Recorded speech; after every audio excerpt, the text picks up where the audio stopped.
ഖത്തറിലെ പ്രമുഖ ആങ്കർ ജയശ്രീ ചേച്ചിയോട് നമുക്ക് എങ്ങനെയുണ്ടായിരുന്നു ഈ ഒരു പ്രോഗ്രാമിൻ്റെ വ്യത്യസ്തമായിട്ട് എന്താ അനുഭവപ്പെട്ടത്? ശരിക്കും പറഞ്ഞു കഴിഞ്ഞാൽ നമ്മുടെ 360 ബീച്ചിൻ്റെ ഫസ്റ്റ് പ്രോഗ്രാം ആയിരുന്നു ഇത്, താളം. അപ്പോൾ അത് ഇവിടെ ദോഹയിൽ ശരിക്കും ആൾക്കാരിങ്ങനെ പ്രതീക്ഷിച്ചിരുന്ന ഒരു പ്രോഗ്രാം, ആൾക്കാരുടെ പൾസ് മനസ്സിലാക്കിയിട്ട് കൊടുത്തൊരു പ്രോഗ്രാം ആയിരുന്നു ഇന്നത്തേത്. അപ്പോൾ ഒരു ഫസ്റ്റ് പ്രോഗ്രാം എന്നൊന്നും പറയില്ല, അത്രത്തോളം എക്സ്പീരിയൻസ്ഡ് ആയിട്ടുള്ള ഒരു ഗ്രൂപ്പ് ഓഫ് ആൾക്കാർ ചേർന്ന് നടത്തിയ അത്രയും പ്രൊഫഷണലായിട്ട് തന്നെ അത് ഡയറക്റ്റ് ചെയ്തിട്ടുണ്ടായിരുന്നു. പിന്നെ നമ്മുടെ ക്രൂവിൻ്റെ എല്ലാം, പിന്നെ ആസിഫിനെ കുറിച്ചും സിന്ധു ചേച്ചിയെക്കുറിച്ചും പറയണ്ടല്ലോ. അവർക്ക് അതെ അതെ അതെ ആസിഫിന് പ്രത്യേകം ഒരു ഫാൻസ് ഇത് തന്നെ ഉണ്ട് ഇവിടെ, അവരുടെ തന്നെ ഒരു ഗ്രൂപ്പുണ്ട്.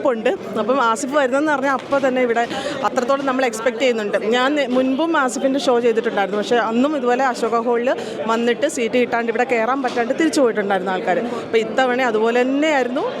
ഒരു എന്താ പറയുക, ഒരു നുള്ളു സ്ഥലം ഉണ്ടായിരുന്നില്ല. അപ്പം എല്ലാവരും എൻജോയ് ചെയ്തു. ഇപ്പോൾ ഈ 11 മണി കഴിഞ്ഞിട്ടും ഈ ഹോളിൽ ഇത്രയും നിറഞ്ഞിരിക്കണമെങ്കിൽ നമുക്കറിയാമല്ലോ, അത്രയും ഒരു സക്സസ് ആയിരുന്നു. ഇനി ഒരുപാട് പ്രോഗ്രാം ചെയ്യാൻ പറ്റട്ടെ എന്ന് ആശംസിക്കുന്നു.